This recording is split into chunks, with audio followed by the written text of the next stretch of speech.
Tetapi ketika kita di Arab, mau nggak mau, dan juga subhanallah Pondok Dalwa ini menjadikan suasana sekitar pondok tersebut seakan-akan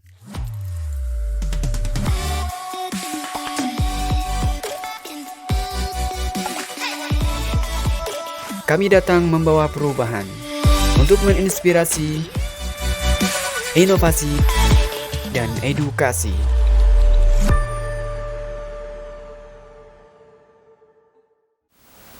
Bismillahirrahmanirrahim. Assalamualaikum warahmatullahi wabarakatuh. Bertemu lagi dalam rancangan Santri Talk Show. Hari ini alhamdulillah episod ke-8 dalam program Santri Talk Show. Masya Allah, bersama lagi kita masih lagi memenuhi permintaan daripada subscriber untuk mendatangkan seorang tetamu. Jadi saya mempersilakan Syed Haidar Belghis. Kaifa halukum ya Syed? alhamdulillah bekhair. Alhamdulillah bekhair. Senyum yang lebar be. Karena nggak pede. Masya Allah. Gimana kabarnya sekarang? Alhamdulillah baik kan, baik tadi. Baik, iya baik tahu. Ente kan pertama, Iya, gimana di belajarnya sekarang di Darul Mustafa, khair apa enggak? Senang Alhamdulillah. apa ada? semuanya sih ngikutin suasana hati ya. Insyaallah. Suasana hati kita baik, insya Allah semua yang terjadi pun insya Allah baik. Masya Allah sekali, itu dia Syed Haidar. Oke Syed, bagaimana awal pendidikan ente di Indonesia? Alhamdulillah anak sendiri ya Al-Fagir setelah lulus SD langsung terjun ke dunia pesantren. Dan sempat mondok di kampung sendiri itu Syekh Muhammad Arsyad Al-Banjari kurang lebih 3,5 tahun. Dan kemudian melanjutkan studi di Pondok Pesantren Dalwa dalam jangka waktu kurang lebih 3,5 tahun juga. Dan alhamdulillah sebelum berangkat ke Tarim pun Al-Fagir juga sempat mondok di beberapa pondok pesantren dalam jangka waktu yang singkat tentunya. Dalam tempo kurang lebih 1 bulan, 2 bulan atau 3 bulan. Dan itu di Darussalam dan juga di Darul Mustafa Solo. Masya Allah, banyak sekali itu Beb. Ya mungkin kalau bagi kita para penuntut ilmu mungkin itu nggak sebanyak para orang-orang terdahulu ya. Beginilah ijtihad Syed Haidar kita. Itu nggak dalam usah menuntut ilmu. Ijtihad itu nggak usah dimasukin ya, terus. Oh ya, tadi Anda dengar antum menyebutin Pondok Pesantren Dalwa, benar nggak? Iya. Ya seperti yang Anda tahu, Pondok Pesantren Dalwa ini terkenal dengan hebatnya pelajaran dalam bahasa Arab, benar nggak? Ya, itu sih yang dikatakan orang-orang. Alhamdulillah. Masya Allah. Bagaimana? Oke, sekarang ini bagaimana metode antum belajar bahasa Arab di Pondok Dalwa? Ketika antum masih belajar di sana nih. Tentunya metode pelajaran bahasa Arab di Dalwa sendiri, ketika kita anak baru kita diberikan pelajaran khusus dalam waktu 3 bulan untuk mendalami dan juga belajar berkomunikasi dengan memakai bahasa Arab dan juga menghafal mufradat dan juga mempraktikkan secara langsung. Di samping dari itu kita juga masuk ke kelas-kelas bersama anak-anak yang lain. Cuman kita ada pembelajaran khusus saja selama 3 bulan. Kenapa? Karena setelah 3 bulan pertama kita diwajibkan berbahasa Arab sampai akhir kita selesai dari pondok tersebut. 3 bulan pertama doang kita dikasih dispensasi untuk tidak berbicara bahasa Arab. 3 Seperti bulan itu. pertama nggak apa-apa ini kalau nggak. Ya nggak apa-apa karena kan masih anak baru dan masih berusaha beradaptasi. Dan juga subhanallah Pondok Dalwa ini menjadikan suasana sekitar pondok tersebut seakan-akan lingkungan Arab. Seperti itu. Jadi setiap kita melihat tulisan-tulisan yang berada di mading atau di pinggir jalan atau yang digantung di pohon, kadang beberapa kalimat itu semuanya bertuliskan dengan bahasa Arab. Bahkan kalau kita ulangan pun atau ujian itu dari awal kelas awal, maksudnya kelas masih bawahan itu pun sudah memakai bahasa Arab. Kecuali memang ada kelas paling dasar itu mungkin ada campuran bahasa Arab dengan bahasa Indonesia. Jadi persekitaran sendiri udah bisa membantu dalam bahasa Arab. Iya. Bahkan tamu-tamu Arab yang datang dari Hadramaut atau datang dari Saudi atau datang dari Mesir atau datang dari Sudan, mereka yang ketika datang mereka berbahasa Arab dan tidak diterjemahkan. Ketika mereka menyampaikan seminar ataupun mereka membawa muhadharah atau ceramah seperti itu. Biar lebih senang gitu ya. Paham ataupun tahulah jalajahnya gitu. Iya, itu mungkin membantu pendengaran agar terbiasa mendengar kalimat Arab atau bisa disebut maharatul istima'. Dan itu salah satu keahlian yang harus dimiliki setiap orang yang ingin mendalami bahasa Ya, Arab. biasanya kan kalau orang kita ngomong bahasa Arab kan kayak beda sama orang Iya. Arab sendiri. Iya. Oh. Kenapa? Karena kita kurang mendengar. Mhm. Ketika kita sering mendengar, itu kita bisa mengikuti apa yang bagus daripada kalam mereka, ataupun Ajib. apa yang benar daripada ucapan-ucapan Jadi mereka. emang banyak yang datang Banyak. dari Arab. Subhanallah, dari Hadramut kadang datang. Bahkan sebagian dari mereka bikin daurah. Seakan-akan bikin seminar juga seperti itu. Bikin daurah kadang 40 hari. Seperti sahibul kitab Taqrirat Sadidah, Hah, Habib Ahmad Al-Kaf. Hah? Ya. Habib Hasan ya? Habib Ahmad apa Habib Hasan? Ya, pokoknya sahibul Taqrirat Sadidah pernah 40 hari Bikin daurah. bikin daurah di pondok Luah ini, tersebut. daurah luah apa? Bukan, daurahnya Taqrirat daurah fikih. Oh, daurah fikih. Cuman kan beliau menjelaskannya dengan bahasa Iya, Arab dengan bahasa Arab. dan tanpa diterjemahkan. Tanpa Diterjemahkan walau kalimah. walau kalimah. Masya Allah. Apa yang bikin ente tertarik untuk belajar bahasa Arab? Kalau tak ente mungkin nggak mau mondok di Dalwa. Kalau untuk Al-Fagir sendiri ya, mungkin karena bahasa Arab itu memiliki beberapa keistimewaan. Ya. Di antaranya bahasa Arab ini memiliki kestabilan bahasa. Kan kita tahu bahasa ini adalah ekspresi budaya Yes. dan tentunya bakalan berubah dan berkembang sesuai dengan tahunnya. Seperti itu juga bahasa Arab. Akan ada perubahan dan juga akan ada perkembangan sesuai dengan masanya. Akan tetapi subhanallah, bahasa Arab itu masih terjaga benang merahnya, yaitu adanya Al-Quranul Karim. Nah, tulisan bahasa Arab yang standar yang ditulis 15 abad yang lalu masih bisa dipahami oleh generasi-generasi zaman sekarang dengan terjaganya benang merah bahasa Arab tersebut. Benang merah. Iya, yaitu Al-Quranul Karim. Benar. Seperti itu. Dan juga subhanallah, bahasa Arab ini juga memiliki keistimewaan yang lain. Di antaranya bahasa Arab ini memiliki bunyi-bunyi vokal yang variatif, atau biasa disebut dengan makharijul huruf. Ya. Kan sulit tuh nyebutin huruf-huruf bahasa Arab tuh sulit banget. Iya. Seperti bahkan bahasa Arab pernah digelari dengan bahasa lughatul dad. Hah? Lughatul dad. Dot. Dad. Do. Dad.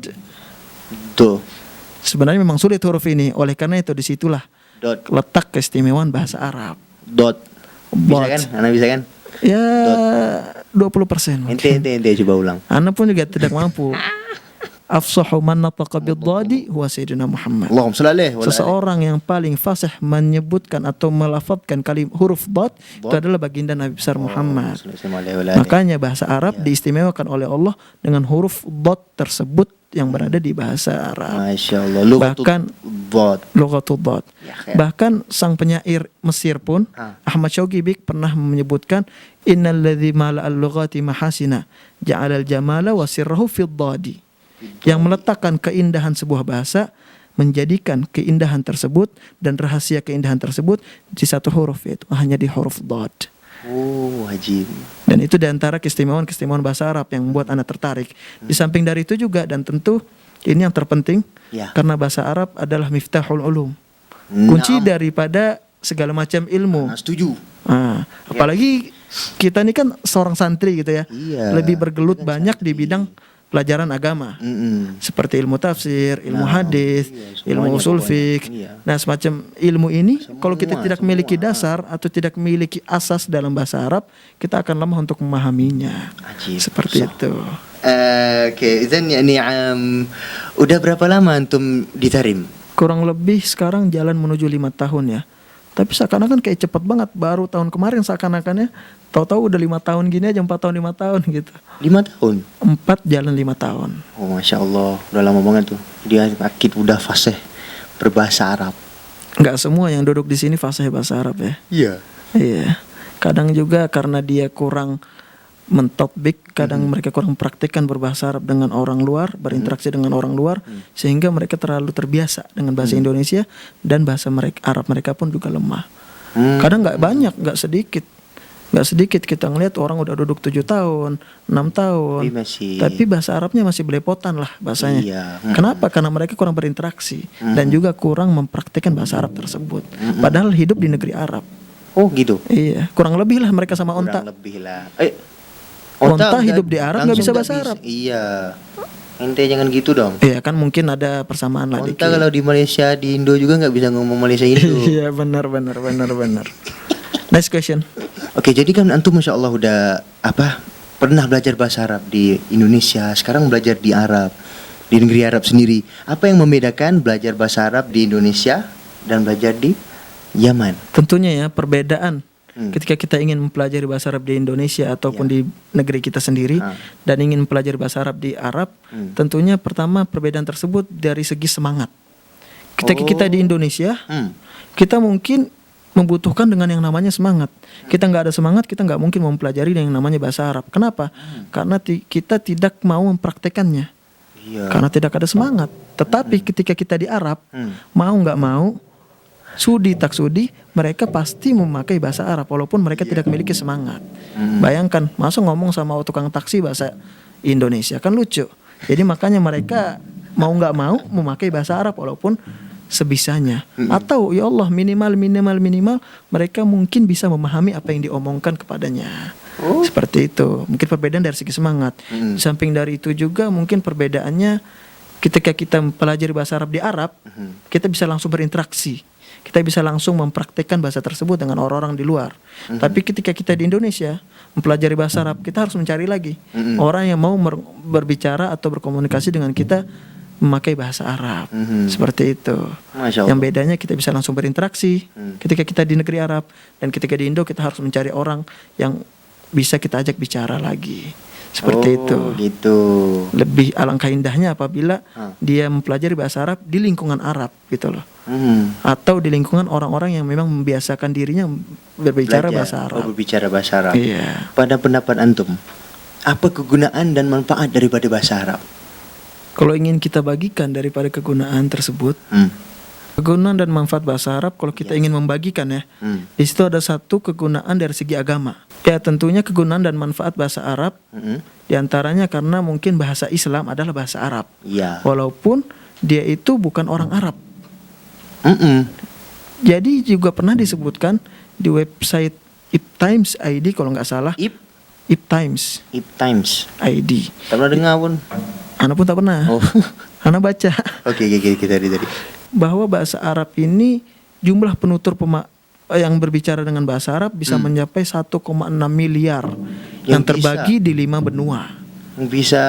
Iya, walaupun sebagian besar dari mereka hanya memakai bahasa Arab di ritual-ritual ibadah mereka doang. Iya. Tetapi nggak sedikit mereka yang mampu berbahasa Arab dan menjadikan bahan komunikasi mereka adalah bahasa Arab. Nggak sedikit. Dan juga kan kita tahu bahwasanya bahasa Arab ini salah satu kegunaannya berperan besar dalam ilmu agama. Betul. Seperti ilmu-ilmu yang sudah kita sebutkan yang tadi. Ya betul. Itu sangat berperan besar. Ilim. Nah. Miftahul ilim ya? Iya, miftahul ulum atau miftahul ilm. Ulum. Jamak. Iya. Dan itu dari segi agama ya. Dan kalau kita ingin lihat manfaat dari segi finansial atau dari segi materi, mungkin bahasa Arab dari zaman dahulu sudah menjadi bahasa kerja organisasi internasional. Seperti WHO, seperti UNESCO, bahkan di organisasi Uni Afrika pun dipakai bahasa Arab. Dan itu menjadi sebab kenapa bahasa Arab diresmikan di PBB menjadi bahasa internasional, bersamaan dengan bahasa Rusia, bersamaan dengan bahasa Cina dan bahasa Inggris, dan itu di tahun 1973. Karena mungkin kita tahu sekarang Timur Tengah menjadi salah satu ekonomi pusat dunia, atau bisa kita katakan memiliki peran besar dalam ekonomi internasional, seperti Imarat atau Kuwait dalam minyak dan kekayaan laut mereka, atau Yaman dengan kekayaan laut mereka, seperti itu. Jadi gak rugilah ketika kita ingin mempelajari bahasa Arab. Kenapa? Karena kita bisa memperluas perniagaan kita dengan orang-orang Arab itu sendiri. Ya, Masya Allah sekali ya kegunaannya seperti bahasa Arab. Itu. Jadi gimana, mau kerja di Arab apa enggak? TKI kosong tuh. Ente TKM. TKI apa? Tenaga Kerja Malaysia. I Indonesia. Iya. TKM kayaknya nggak ada. Oh, nggak ada. Adalah. Tapi mereka pakai bahasa Inggris. Tapi kita harus memartabatkan bahasa Arab. Iya. Lebih bagus lagi mondok, ya kan? Iya. Kayak ente. Agama dapat, bahasa Arab dapat. Terus. Ya, khair. Di penghujung rancangan, mungkin antum ingin memberi pesanan kepada pemula-pemula, orang-orang yang baru mau belajar bahasa Arab. Jadi apa pesanan antum buat mereka semua? Mungkin kita katakan, ente kok bahasa Malaysia sih sama, tapi nggak apa-apa. Mungkin kita katakan, Paham kan? kita katakan Yeah. seseorang tersebut harus mencintai bahasa Arab itu. Bagaimana mencintainya? Dengan beberapa fase. Oke. Pertama, al-azmul qawi. Dia Azmul memiliki qawi. tekad yang besar untuk mempelajari bahasa Arab. Ya, seperti Dan yang kedua, dia harus indahul jur'ah alal akhadz bil khutwah. Berani mengambil langkah. jur'ah. Al-jur'ah alal akhadz bil khutwah. Adalah. Berani mengambil langkah. Oh, Dan juga adamul istis'ab. Jangan menganggap sulit. Lastashilanna sa'ba au udrikal muna. Faman qadatil amalu illa lisabiri. Terjem dong. Apa tadi? Aku akan menganggap mudah segala macam kesulitan hingga aku mencapai cita-citaku. Karena cita-cita tersebut tidak akan takluk kecuali bagi mereka yang memiliki kesabaran. Seperti itu. Jadi adamul istis'ab. Jangan menganggap sulit. Bahasa Arab itu nggak sulit sebenarnya. Karena kita aja menganggap sulit. Dan juga di samping dari itu, dan ini yang terpenting, hifdzul mufradat ma'at tatbiqil mustamir. Kita harus menghafal mufradat, vocab-vocab bahasa Arab dengan mempraktekannya secara langsung dan mempraktekannya dengan terus-menerus seperti itu. Dan kita jangan malu ketika kita ingin berbahasa Arab tapi kita ada kesalahan di dalam bahasa Arab kita. Kita belajar dari kesalahan tersebut. Kesalahan mengajari kita bahwa kesalahan tersebut bukanlah titik dari sebuah kegagalan. Bukan, tapi kesalahan tersebut adalah batu loncatan untuk mencapai sebuah kesuksesan. Seperti itu. Masya Allah, Ibro yang sangat menginspirasi. Jadi okey, apa mungkin ente boleh bagi kunci yang buatkan ente tak pernah apa kata? Tak ada situ. Itu tak ada. Kunci apa? Biarlah. Ya, terus tambah aja. Tadi kan ente cakap okey ada buat gini kan. Okey, apa kunci kesuksesan untuk berbahasa Arab? Mencintai bahasa Arab itu sendiri. Mencintai ya. Dengan menjalankan beberapa Cukup fase yang cinta, sudah. okey ya. Ya. Tapi anak rasa pun betul gak? Cinta tersebut ya pasti yasduquhul amal. Yes. Gak cukup hanya sekedar cinta. Cinta juga harus dibenarkan dengan sebuah pekerjaan. Dengan sebuah gerakan dari atau kesadaran dari orang tersebut. Seperti itu. Masya Allah. Ana juga pernah dengar satu kalam bahasa Arab, al-muhibbu la yata'am. Sah. Subhanallah. Aywa. Ternyata ente pujangga juga ya. Ush. Ana, Masya Allah. Terjemahnya gimana, Habib? Bantu dong. Sang pujangga itu nggak pernah capek. Sang pujangga itu nggak pernah capek. Ush. Masya Allah. Apakah momen yang paling memberi kesan buat antum? Yani ketika belajar bahasa Arab ini di Bumi Tarim. Mungkin momen yang paling berkesan yang berkaitan dengan bahasa Arab itu kita bisa mendalami bahasa-bahasa negeri Arab yang kita tinggali. Seperti kita sekarang di Tarim nih. Bahasa Tarim memiliki bahasa Amiyah yang tidak difahami bahasa orang Arab lain. Orang-orang Suria, Arab Suria atau Arab Palestina atau Arab yang lain itu mungkin sulit untuk memahami bahasa Arab di Tarim tersebut. Jadi kita bisa memahami lebih dalam bahasa Amiyah yang ada di kota Tarim. Jadi pernah tuh waktu saya di bandara ketika orang bertanya, "Anta tatakalam al-Arabiyyah wal Injiliziyah?" Kamu bisa ngomong bahasa Arab apa ngomong bahasa Inggris? Ana bilang, "Ana tatakalam bil Arabiyyah qalilan fa qalilan." Wah, kalau ini kan kalau bahasa kitabnya atau bahasa pelajaran bahasa Arab dasar itu sangat indah banget. Dan mereka merasa bingung. Sang Arab ini orangnya jadi merasa bingung gitu. Ini orang ngomong kok panjang banget. Kan seandainya kita pakai bahasa Amiyah, ente tatakalam Arabiyyah wal Injiliziyah. Naam, Arabiyyah galil. Cukup. Gak perlu kita perpanjangin. Jadi seperti itu. Jadi kita bisa lebih mengenal bahasa orang Tarim tersendiri. Masya Allah. Jadi kita bisa membedakan mana bahasa Arab sesuai dengan kaidah, bahasa Arab yang berlaku atau bahasa Arab yang memang dipakai dalam komunikasi mereka orang-orang kampung di sini. Seperti itu. Alhamdulillah kita berada di penghujung rancangan. InsyaAllah kita akan bertemu lagi di episod yang akan datang. Nantikan video Santri Talk Show yang akan datang bersama tetamu-tetamu undangan yang lain insyaAllah. Jadi salam kreatif. Subhanakallahumma bihamdika asyhadu an la ilaha illa anta astaghfiruka wa atubu ilaik. Wabillahi taufik. Bitarim.